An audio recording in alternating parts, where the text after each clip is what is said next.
And the Here I Am show with Mike and Roger were live, and it was close. We've had all kinds of technological challenges today. I'm learning so much, though. I want to introduce to you Roger Corville, CSP. He's my friend and buddy in this. And today we have a guest, Dale Young, who's also a friend and buddy and member of the Follower of One leadership team. And we're going to talk about Moses and how Moses' response to God changed his life and what happened in that. And so, Roger, first of all, would you say hi to everyone? Hey, happy Monday, or whatever day of the week it is that you happen to be watching. Welcome. Yes, thank you. And Dale, tell everybody hi. Well, good afternoon, everybody, or whatever time zone you're in. We were just talking earlier today. There's more than 24 time zones in the world. So, whatever time zone you're in, or whenever you're watching this, welcome. We're glad you're here. Yes, thank you. Thanks so much for joining us. If you do join us, say something in the chat. Let us know you're there. Tell us where you're from. Or also feel free to ask any questions or make any comments about what we're talking about. Roger, we've been talking through these Here I Am. So there's Sam Morrison. She's on. Hi, Sam. Thanks for joining. So we've been doing these Here I Am stories. Dale, why don't you tell people a little bit about your business? Roger and I have introduced ourselves before, and we'll go back in a second, but tell people about what you do for a living. So I'm semi-retired out of the IT profession, and I am working on an executive coaching practice now. And I specifically like to help businesses create teams that thrive. And thrive to me is an acronym: train, hire, retain, inspire, value, and engage your employees or your contractors or whoever, because that leads to success as a business, success for the individual, and success for you. So it's a win-win-win-win type of thing. So very cool. I love to help companies do that. Very cool. Well, Roger, tell everyone who's joining us a little bit about you and what you do.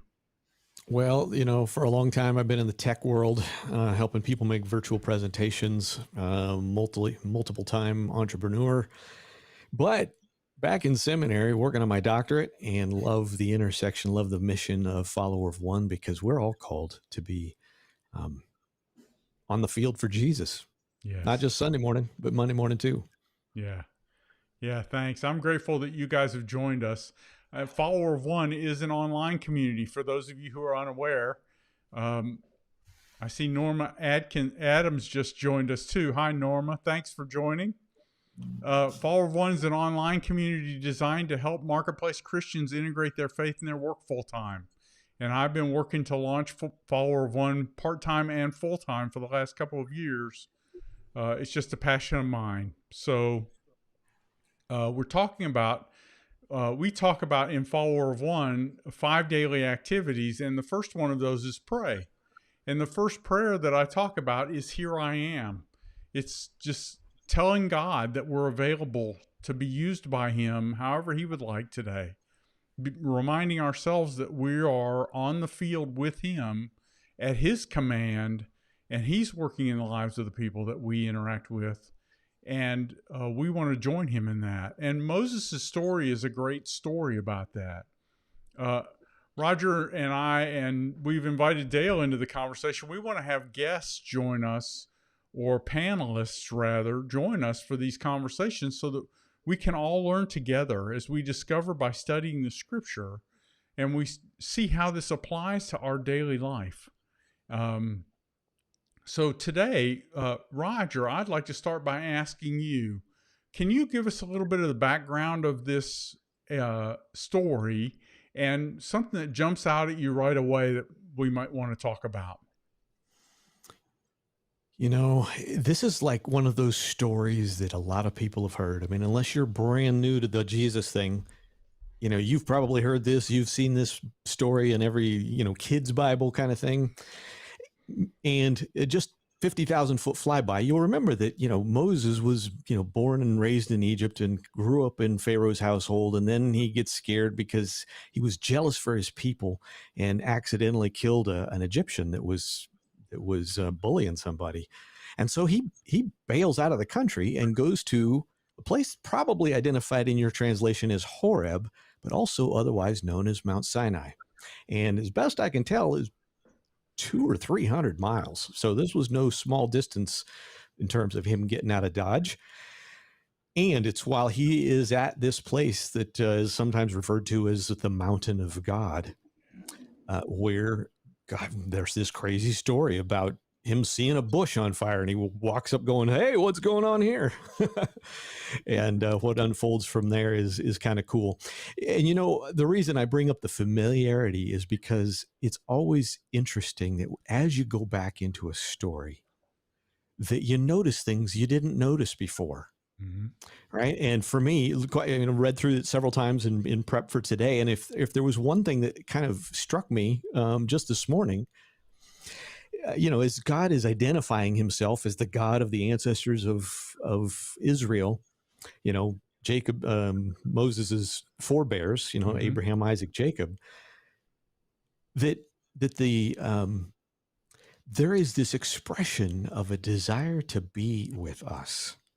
And it just made me think, oh, yeah, how many times, particularly in the Old Testament, does God say, I'll be your God and you'll be my people? Yeah. And that, I think, is just maybe the place to start in terms of what I'm thinking, because God's going, wait a minute, it's not, of course, we're going to have to say and be willing to go, hey, here I am. Yeah. But God's going, wait a minute, I want you to be with me. Mm-hmm. And that is a beautiful thing, because sometimes we don't feel like we deserve him. Yeah. So, yeah, no, I think that's great feedback. Dale, any thoughts on this passage that jump out at you as your first time as you were going through it? Well, just reflecting off of what Roger said right there, to me, it's really a nice symmetrical thing of us saying, here I am. We're saying back to God at that point, because God has already said, here I am to us, right? His name is I am, but that implies he is there for us. He's wanting us. He wants to be in communication with us. And so us replying back, here I am to him, is just a matter of acknowledging the reflection of the goodness and the love that he's pouring out to us. And so, and plus I was actually struck with it. Our pastor yesterday was speaking about Jesus's arrest in the garden, and the whole consort of people come up. He says it was probably like 600 people in the army that was coming to arrest this one guy, right? And the guy says, who do you want? And they say, Jesus of Nazareth. And he says, I am he. And they all fall down. Yeah. No, just I am, because I am is such a powerful thing. And I know we're going a little bit off of the Moses story, but just the here I am and the I ams just all reflect back so much through the whole Bible, not just in the Moses story. Exactly. Well, very cool. So for me, I notice as I read this story, I think about the fact that Moses has been a very long time in the middle of nowhere. And by Egypt standards, right? He's outside of the country. He's in the middle of nowhere. He's in this wilderness. He's been running from God for, I think it's 40 years. Is that correct? That's what I remember. Yeah. And so what about that strikes you as a parallel to how we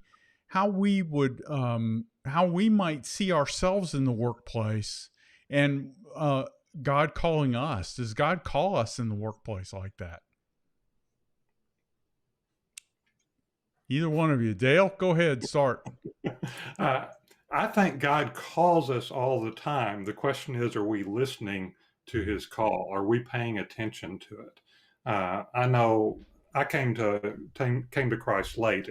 I was 44 before I came to Christ, but I look back and he was clearly planting seeds and planting the right people in my path so that I'd eventually get back to him. And so I think he's always calling. He's always there, and he's always wanting a deeper, more intimate relationship with us each time. And so how do we turn that around and acknowledge it and raise our hand and say, here I am. And what do you want me to do today, Lord? What do you want me to do this moment? How can I be of service to you? How can I help bring glory to you? Yeah. Roger, what do you think about that? You know, one of the parallels of this story with the Jacob story that we just went through a week ago Yeah. was God saying, I see your suffering. Right? He, with Jacob, he says, I see that Laban's been mistreating you. The guy that you've been Yes. working for hadn't been fair to you. And then here comes Moses, who, but the overall narrative now shifts from a family to a people, which of course is something that God promised Abraham back in Genesis 12.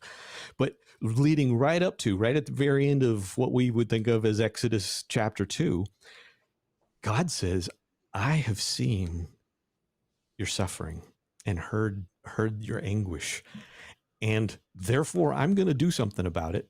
Meaning he sees you and he cares.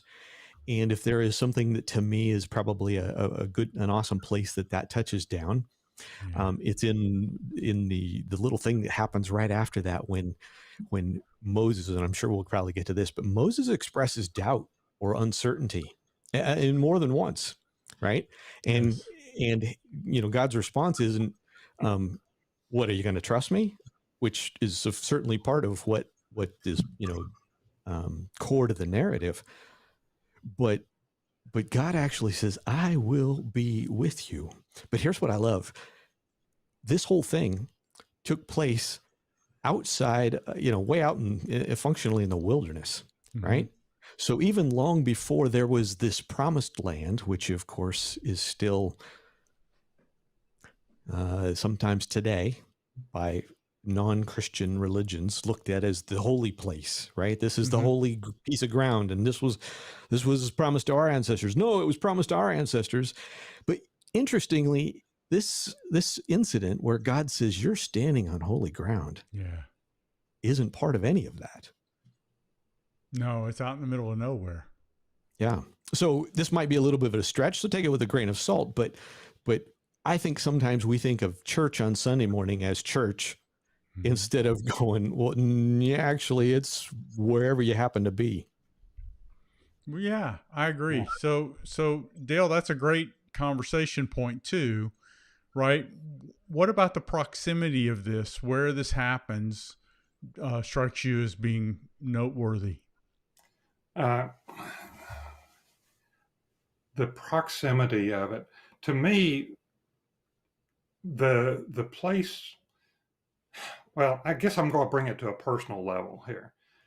I can always hear God better if I'm out by myself. Yeah. You know, if you're around a crowd, other voices draw you out, draw God or overwhelm God's voice. You know, God doesn't speak in the thunderstorm or the tornado or whatever. He speaks in the small, quiet whisper.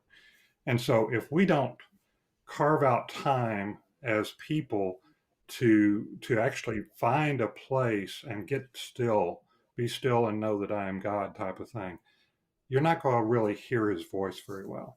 And so, you know, getting out in the wilderness is one way to do that. But I think you can create your own time to do that. You know, set aside a time, set aside a routine, a habit, or whatever, and just do it even on a daily basis. Go into your prayer room or your prayer closet or whatever, you know.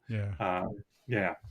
I mean, that for me, that's my application of that. Well, I'm looking at the passage. So we're in Exodus chapter 3, verse 1. It says, and I'm reading from the New American Standard. Now, Moses was pasturing the flock of Jethro, his father in law, the priest of Midian, and he led the flock to the west side of the wilderness and came to Horeb, the mountain of God.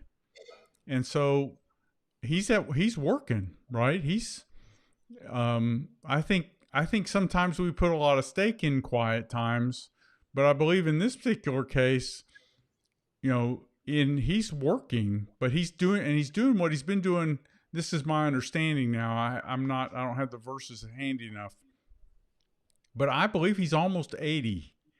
That he spent the first 40 years of his life thinking he was going to be the king of Egypt and save the Jews. And then he spent the last 40 years shuffling sheep around for Jethro in the middle of nowhere. 40 years he's been doing this. Yeah. And Yeah. I think this is just another day at the factory.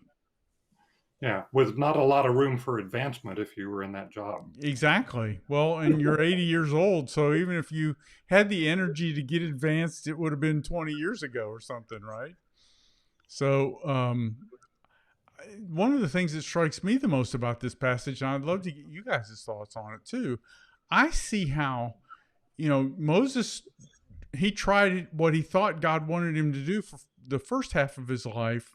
It didn't work out well. And so he's now gone and just blown the whole thing off. And God hasn't forgotten the promise at all. Right. And he's here, he shows up. And Moses isn't in the wrong place. He's in the middle of nowhere, but he's not in the wrong place. And I used to think about that because I didn't like my jobs, or I didn't like the situations that I was in at work, but I wasn't in the wrong place. If that's where God wanted to reach out to me, I was in the right place. Moses was the holy ground, and the burning bush were right where Moses was. And that's always been impressive to me. Do you guys think about stuff like that? Did you consider that much as you were reading this passage? Well, I'll tack on to what you were just saying, because if you just keep going another verse or two, to use your way of putting it, he's at the office. It's just another day, and it appears to indicate that he didn't immediately sense something different about the burning bush. Right? Oh, yeah? He went to investigate when he realized it's on fire, but it's not burning up. Oh, I see. Right? Meaning, I'm sure. I mean, people would have known, hey, okay, something's on fire. Most of the time, we'd probably say, okay, we need to get out of there and make sure our sheep and goats are okay. Mm-hmm. But he actually sees this thing burning up, and I'm using the CSB translation. It says the angel of the Lord appeared to him in a flame of fire within a bush. As Moses looked, he saw the bush was on fire, but was not consumed. And he says, I must go over and look at this remarkable sight. Why isn't this bush burning up? And if one of the things that, I've always been fascinated with, the Paul's exhortation to pray without ceasing. And, I think sometimes that's a function of growing in our ability to notice, right? Mm-hmm. Simply being aware that God's here, whether I'm having some spiritual moment or not. And the question is, am I going to notice? Yeah. Just like I was saying, God's always speaking. What are we tuned into? If God is a radio channel, he's always broadcasting. Yeah. Are we tuning to him to pick him up? So, yeah. For me, I mean, the whole work thing, I mean, I was 44 when I came to Christ. I haven't, the times that I have tried to be a marketplace Christian, I already had a background of work. Okay. Yeah. So I didn't have to really, I just added that on as I became a Christian. I didn't have to unlearn anything, as I was going. So for people that start out young, that, they come into the marketplace as a Christian, they probably get suppressed quite easily. And so, you're getting the idea of let's go and be ourselves in the workplace when they don't even know what themselves are because they're so young, can be a challenge. I totally get it. So. Yeah. Having So to let figure me out. ask you two a question. Go ahead. So as this fire thing is happening in a bush, Moses approaches and God says, take off your sandals because you're standing on holy ground, right? And taking off your sandals was a show of respect, right? Like when you went into somebody's tent. But what I think was interesting, and I'm curious if it strikes you the same way. It is God's presence, the $4 words theophany, right? This kind of local instance, given that God is omnipresent. But in this local instance, he has made holy this space. And I'm curious if somehow that strikes you as parallel to like the idea of sanctification, like when Paul says in 1 Corinthians 7 that the believing spouse sanctifies the unbelieving spouse. And even in 1 Timothy, I think it's chapter 4, he actually talks about basically the presence of God making clean or making good whatever food you're eating, right? Meaning there is this effect of God's presence on things around us or people around us. And there's a piece of me going, hey, is that what happens when we show up to work? I don't know if you've ever thought of something like that. I'm curious to how that strikes you. So give us your $3 word version of what sanctify means, and then I'll follow up with some questions and thoughts. So explain sanctification for anybody who's questioning that term, because I think we can all jump to a quick conclusion, but explain it real quick. Yeah, sanctification is essentially what happens when God sees us as white as snow, right? I mean, in the process of when you commit your life to Jesus and become a Jesus follower, put your trust in him as your king, that process begins God seeing you as holy, even as we are not holy, right? Because of Jesus, our great high priest. So, and of course, then we are filled with the Holy Spirit. And so the idea of making something holy, first of all, we are made holy. God says, I see you white as snow. But the indwelling of the Holy Spirit in us, at least in the way I'm reading the Bible, has an effect on other people around us. Meaning that and to use the example in Paul, when it says the unbelieving spouse the believing spouse sanctifies the unbelieving spouse, really what it means is that there is this grace that people experience in the presence of God, whether they realize it or not. Right? It doesn't mean that this person, your unbelieving spouse is going to go to heaven, but there is something that happens in terms of God's grace affecting the people around you, with you and through you, wherever you happen to be. Yeah. Yes. And so I like the way you explain that. Dale, do you have any thoughts on this? Yes, I do think that as a believer, we do bring grace to the presence wherever we are. Okay. There's actually, I'm a part of something called Walk to Emmaus, and they talk about prevenient grace, justifying grace, and sanctifying grace.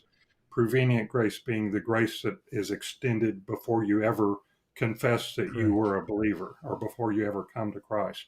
I think that's what was happening with me from 0 to 44, right? And then the justifying grace happens when you say yes, when you say, here I am, I'm yours, I'm going to follow you.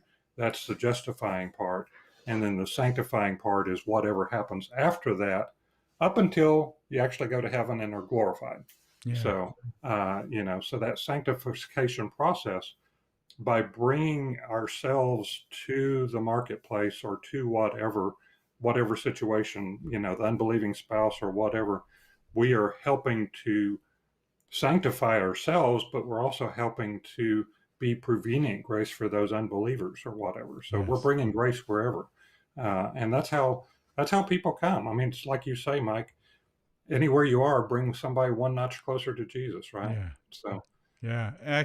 Actually, I like the way you explain that, Dale. And Roger, you and I have had this conversation offline too, but I spent a lot of time in the warehousing business, and I always talk about my job as a believer to be a grace distributor. I'm supposed to. It's like I have this public warehouse. I don't own any of the grace that's been given to me. My job is to take care of it until I ship it. And I get blessed and rewarded for what I ship, not for what I hang on to. Storing it doesn't pay us anything. Shipping it is what pays. And so I want to be shipping grace all the time. I think I see this illustration, and some of my Bible scholar friends may have major problems with this, but basically I see God telling Moses, hey, you've been sitting on this grace, which is what I prepared you for. Now I want you to start shipping this. you're going to rescue my people from Egypt. And that's part of this strategy here. But that's the grace that Moses was called to deliver, was the grace of God that brought the people of Israel back to the promised land. And so, or actually just brought them to Who the should I wilderness. say sent me?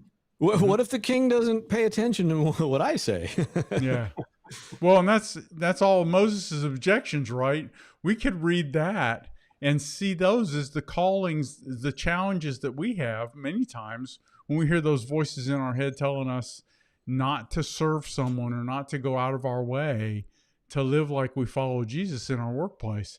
I think it's often less about talking and more about doing, right? In the case of Moses, he even said, I'm not that great at words. And God said, it's not going to be words. We'll have Aaron do that part for you. We have this leadership role that you have to take. So did that answer your question, Roger? Or that was my... Well, I'm just making conversation and... Yeah. And, well, let's talk about those objections, right? Because there's more than one. Mm-hmm. Dale, is that something you're ready to talk about off the top of your head? Is there something in particular that stood out to you when you read through that? Of course, the first objection is, why am I here? Why me? And so the whole thing, the thing that gets me is that when he does get down to, I'm not eloquent of speech, and God says, I'll bring your brother Aaron. The thing that really stands out to me about that part of it is God will always provide the help that he needs to help you get the job done. So don't try and go it alone. Look for people to help you in the goal, in the project, in the whatever. I think, Mike, I don't know if you care to share, but there was a time when I just kind of browbeat you and said, we're going to meet for a while, and started trying to get you help even if you didn't want it, type of thing, right? So yeah. So that's the kind of thing. People show up for the long-term big picture, even when we don't understand what the big picture is, because God does understand the big picture. So that's where I'd start with on the objection, is that objection doesn't hold water because God's big enough to bring any help we need. Yeah, I agree. I think that in that objection, he says in verse 11, right? Who am I that I should go to Pharaoh and that I should bring the sons of Israel out of Egypt, right? I'm not qualified. And we talked a little bit about that last week too, because we felt like Jacob was clearly not qualified, and we wanted to talk about how God doesn't seem to let that bother him either, and in Moses' case. And so the next one, he says that I'm not good at speech, and God tells him that Aaron can. Well, actually, I don't even remember what the next one is. I'm gonna have to read it again. I get too sidetracked in all this. What's next, Roger? What's the next objection that he says? Good question. I'm going to have to go back and look at that too. Let's see. So he says, who am I? And God says, if you go to the Israelites, say to them that the God of your ancestors is sent. And he's like, well, what's his name? What should I tell him? And that's the famous, I am who I am. Right. And, which of course, to the point Dale brought up earlier, right? When, every once in a while you'll hear somebody make an objection going, Jesus never claimed to be God. And the answer is to the point Dale made earlier. Yeah. When he expressed, I am, they knew exactly what he was saying, which is why they picked up stones and ran him out of town more than once. Yep. Yeah. As a matter of fact, Jesus said in the Gospel of John 7 times, I am. So it was followed up by smaller pieces of it, except in that one instance.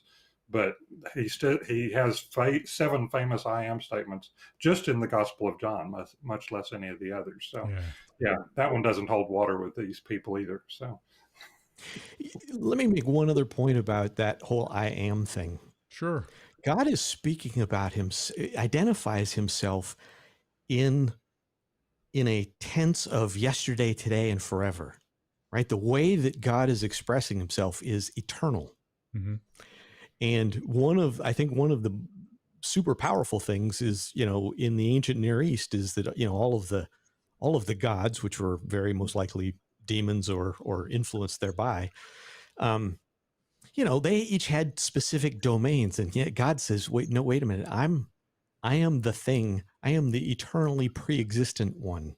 And that in and of itself would have been radically transformative. But to your last question, Mike, when that whole thing about his inadequacy of speech comes up, Mm-hmm. Here's an interesting tidbit. And I thought, maybe there's a takeaway for us in terms of how we show up at work.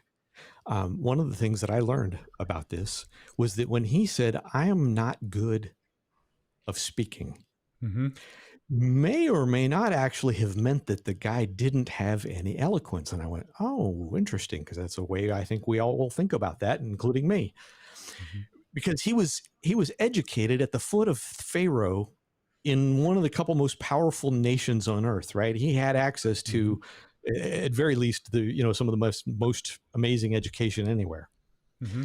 But there is something that this commentator called exaggerated humility, and he points out bunch of different options, like when David says, who am I to marry the king's daughter, talking about King Saul, Mm-hmm. and he says, I'm just a dead dog, and nobody knows me, when he's already super Mm-hmm. famous, right?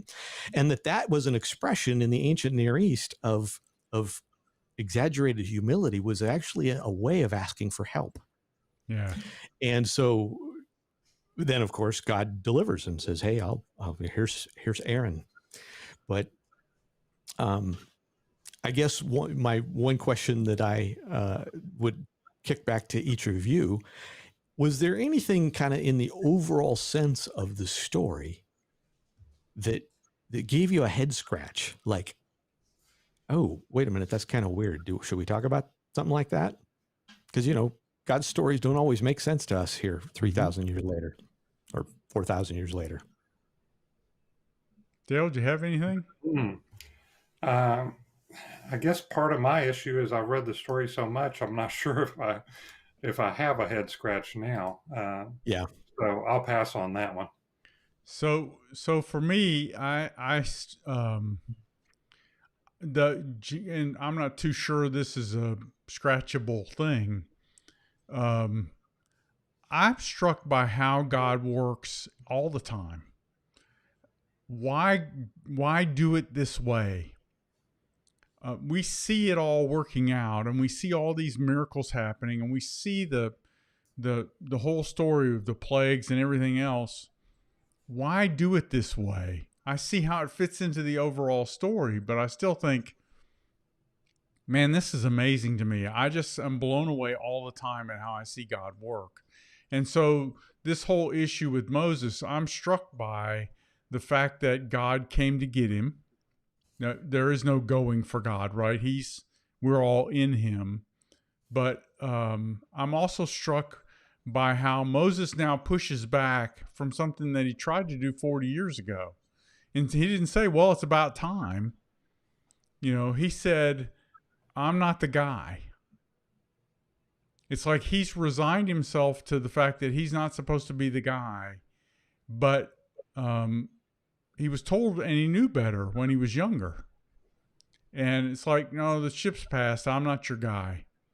And so God does all these things first to convince Moses, and then to make this statement in front of the Egyptians, and then to lead the people out of Egypt and all the stuff that Moses went through for 40 years. And then he doesn't get to go into the promised land. I mean, all this begins with this one, here I am. And he's a special guy in the life of Israel. And I'm amazed that and he had 80 years of preparation, which humbles me a little bit, because I feel like I had, fewer years than that, but I still had a bunch of them.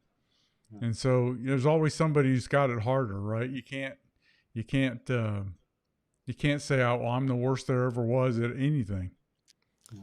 So well, and even Moses' response, or I should say God's response, when Moses says, "Yeah, no, I'm who am I? And I'm not great with speaking." And God's response to him is, "Who placed a mouth on humans? Who makes a person mute or deaf or seeing or blind? Is it not I?" Right? It was kind of his response, like his response to Job. Right? It's like, yo, you think this looks pretty insurmountable, but wait a minute, I am. I created the whole thing. Who put the mouth on humans? And I'm just like, God's got a sense of humor. Yeah, absolutely. Let me go back a chapter or so. Sure. One of the things that one of Moses' objections was, what if they don't believe me? What should I do? Right? And God tells him, throw down the staff, become a serpent, pick up the serpent, all that sort of stuff. Put your hand in, all that sort of stuff. So those overcoming those objections for Moses gave him a little bit of confidence, which he then could take to the thing. You mentioned the plagues and such in Egypt. I think those were as much for the people of Israel as what they were for Moses or the Egyptians. It was getting the people of Israel confident that he could do what he said he could do. And of course, they failed the test when it came to the Red Sea anyway, and then they failed the test again when they were supposed to go into the Promised Land. But it's a learning experience, right? Things don't happen in a day.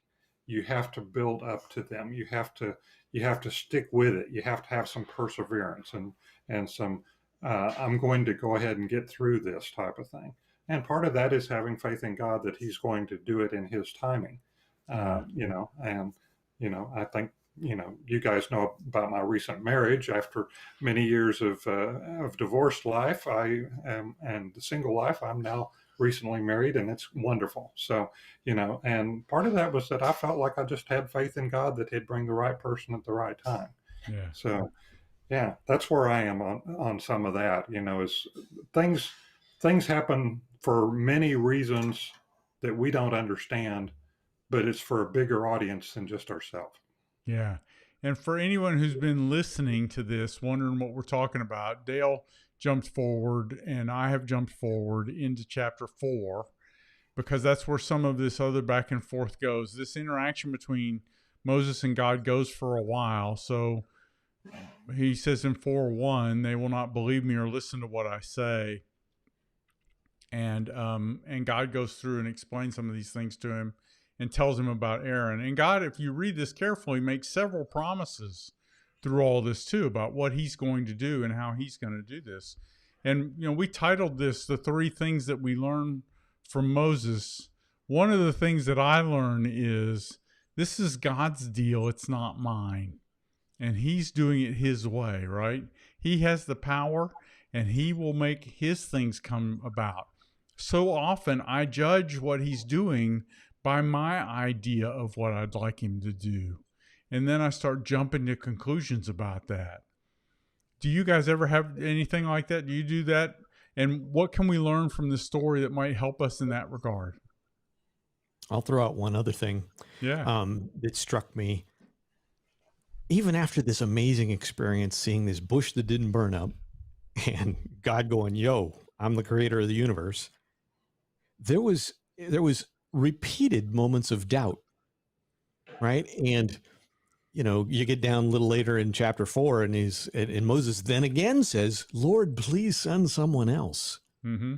And I just I think about the context of doubt, and I think it's natural, even if you've been a Jesus follower for a long time, to sometimes go, ooh, what happens if somebody at work takes offense with something I say and I get fired, and I can't do that because I'm almost near retirement, or I got a mortgage and kids to feed, or whatever. And so I think if there was one other final piece, it's that there is not just like this magical steady state on totally faithful. Okay, Lord, I'm with you since you got my back. Sometimes it's okay, I'm feeling awesome. Oh, okay, I'm feeling awesome. Oh, I catch myself where I think God's telling me to do something, and I just don't want to do it. I feel like I'm too tired, or I don't want to go through the trouble. Can you imagine Moses? How long is this going to take? I don't want to do this. Yeah. I think that's what he's doing. I do the same thing often, and I'm sad to confess that, because there's so many times when I talk myself into just not responding to what God's prompting me to do, and then I miss out on things. Now I look at Moses's life, and a lot of that was hard, but I also got to believe that he would have I don't know what he would say. I really wish I hadn't have done that, because I do know that the joy that I get from obeying Jesus is wonderful. When we do what he says, we experience his joy, even when we stumble through podcast live streams and things like that.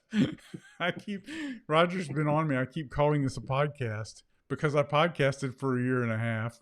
We do plan to use this audio as well, but this is a live stream and I'm always using the wrong term. So, well, one of my favorite phrases, and it comes from a song by Casting Crowns called "Life Song." Mm-hmm. And at the end of the day, does my life song sing to you? Yeah. But the whole thing about joy and everything, I've got this phrase that I really feel lifted up when I feel like God is smiling at me, and His joy is just infusing into me through that smile. Mm-hmm. And so that's I totally get what you're saying about the whole joy thing, Mike. We've discussed that separately on other things. So, for sure. Doing the joy thing, though, is when you look back on it, was there a point where Moses felt joy through all of this? Was he on a roller coaster? Oh, I changed my staff into a serpent. I picked it up without being bit. Was that a high for him? Was parting the red water a high for him? That sort of thing. I think what I get from the sense of reading his story all the way through is he got more joy through the rest of his life. He quit saying I'm tired as he got more and more dependent on God. Yeah. Yeah. So what are other takeaways that you get from this passage? What's something else that you see that's part of our promise on this live stream? And this will kind of play off of what I just said a moment ago, but a phrase that I heard once that I really liked, that I think applies for us here today. And to be fair, I don't know that this is what Moses did, but I think it's a reasonable assumption, given that he was finally faithful, is to doubt your doubts, or the question, do you ever doubt your doubts? Because at some point when you're having doubt, the question is, are you going to lodge some moral complaint against God? Like, God, why am I suffering? Or why are these people suffering? Or why is this a big fat man? Whatever that happens to be, as opposed to going, okay, well, wait a minute. My heart is fickle. Maybe I should be doubting my own doubt, right? Spoiler alert, you get to the end of Exodus 4, and Aaron and Moses have gone back to the people and met with the elders, the leaders of the Israelites. And their response was they believed. And when they heard that the Lord had paid attention to them and seen their misery, and they knelt low and worshiped. And in this case, we have that bird's eye view where we get to see the outcome of the story. And I realize it's a whole lot harder when we're in the middle of it and we don't know what happens tomorrow. But maybe if God is actually the creator of the universe and has been totally faithful, maybe one of the questions is, and maybe I should be doubting my own doubt instead of doubting God. Amen. That's a great way of putting it. Doubting our own doubt. Yeah. Yeah. I think my big takeaway, and that's that, don't do it alone. He had Aaron to help him. Then he had the elders of Egypt to help him. Then he had, not of Egypt, of Israel to help him. And then he had, the people of Israel. And yet he didn't, as a leader, he didn't put a whole lot of emphasis on letting them do their part. Yeah. Okay. He was carrying so much of the burden by himself, and that carried way on over till they got out through the Red Sea and all that sort of stuff. And Yeah. he gets over and he's holding court for the people, and his father-in-law Jethro comes up and says, "What are you doing? You're going to wear yourself out. Yeah. Put in judges, put in a team, and let them do some of the other work," type of thing. And so, matter of fact, I heard somebody call Jethro the first life coach ever. So it kind of always sticks with me. But yeah, I mean, the whole thing is, God's providing lots of resources all the time. He provided Yeah. manna in the desert. He provided the people. He provided the way out of Egypt. He provided the path through the Red Sea. God is a provider, and we need to trust his provision, and we need to be smart about how that provision shows up and how Yeah. we use it. So uh, that's my big takeaway. I've been trying to do better at that in my life. Of course, I'm still a work in progress. Yeah. No, I think those are great points and great additions, right? Doubting our doubt, um, trusting that God's the provider, just reminding myself that these stories are great because they remind me, right? We do get to see the end of these other people's stories. We're always in the middle of our own. And it's not about the results necessarily, it's about enjoying my relationship with God on the journey. Here, God's basically inviting Moses back into the game. He went to get him. Moses wasn't sitting on the bench saying, "Put me in, coach." Moses was in the middle of nowhere. And God went to get him and said, "Here, get in the game. This is your part of this game." And in saying, "Here I am," and taking part in that, Moses got to experience the joy of being with God and taking the journey. And that's my challenge, is to trust God and to live in the joy of following him instead of the shame and the regret of having chose to be lazy or chose to do what I wanted to do. I think that's my biggest lesson from this. And then I love the fact that in the middle of nowhere, God still manages to get Moses and put him to work. God got everything he needed for this. He got Moses, he got Aaron, he created all the things that he needed. He did it his way.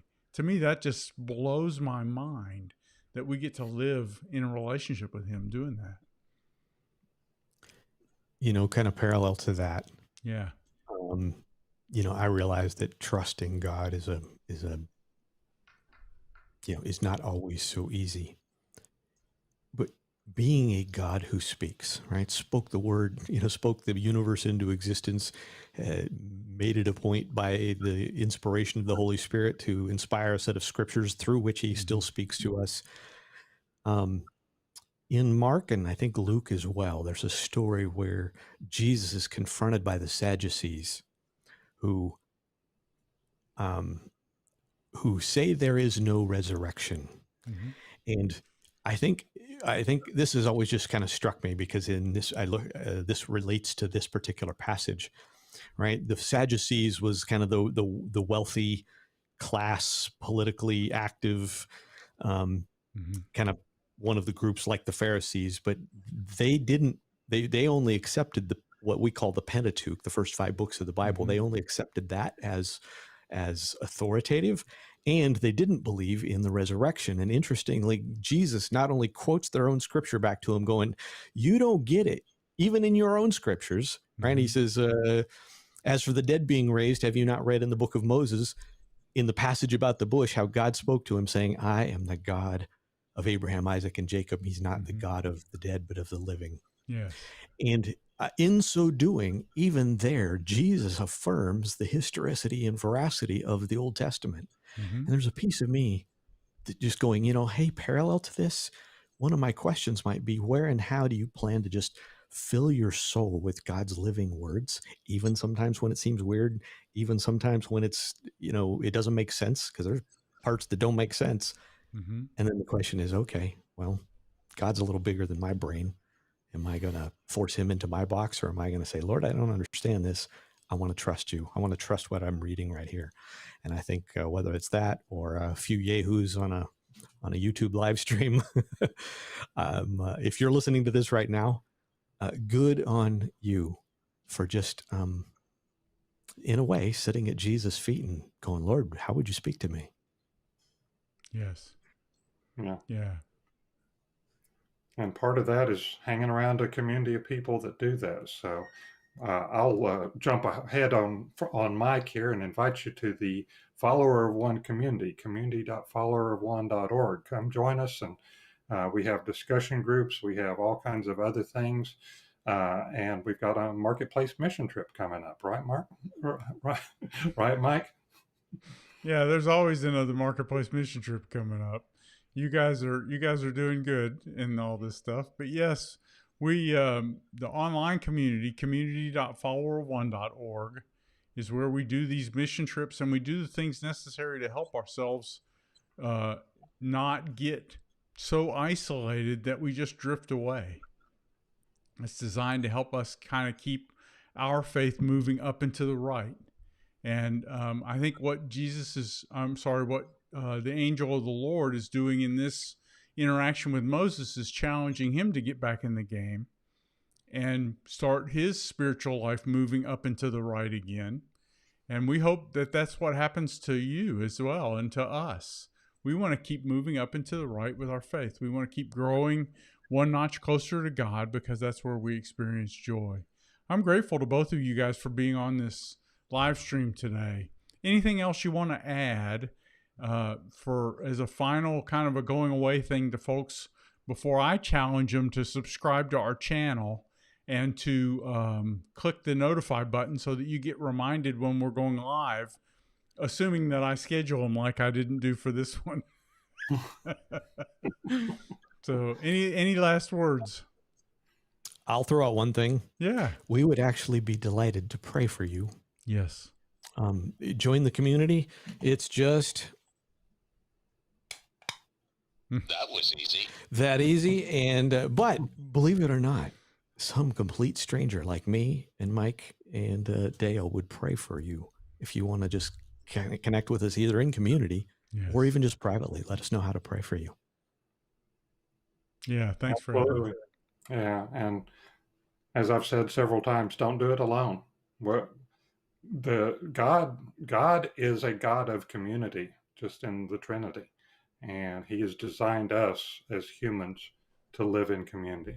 So reach out, even if Follower One is not the right community for you. Reach out and get plugged into whatever kind of community makes sense for you, whether that's a local church, a house church, or whatever kind of thing.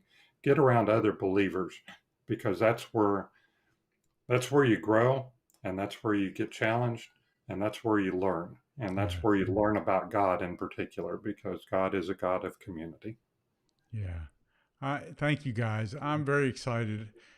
To the listeners, follow us on whatever platform you're on. So if you're watching this on Facebook, like our Facebook page. If you're following this, so you caught this on LinkedIn, we don't really have a group there. You're welcome to connect with me on LinkedIn, or you can join us at community.followerofone.org. You can find our regular website at followerofone.org, where you can sign up for the Marketplace Mission Trip as well. We hope that everything that we do inspires other believers to respond, oh, I can do that. We believe that everybody doesn't have to be Moses. When we say, here I am to God, He gives us our job. He doesn't give us Moses's job. He doesn't give us our pastor's job. He gives us our job. And our job might just be being a great employee today and looking out for and praying for the people that I work with. And so we want to encourage you in that role and encourage you to step into it, because we experience great joy following Jesus and doing those things on a daily basis. And it begins with that prayer. I use the prayer, here I am, to punch into my spiritual life every day. And so that's how we we want to encourage you as well. Thank you for listening to this show. Thanks for checking this out. If we can do anything to help you, you can comment to this on any of your platforms or join us at community.followerone.org where we can connect more. Thanks very much.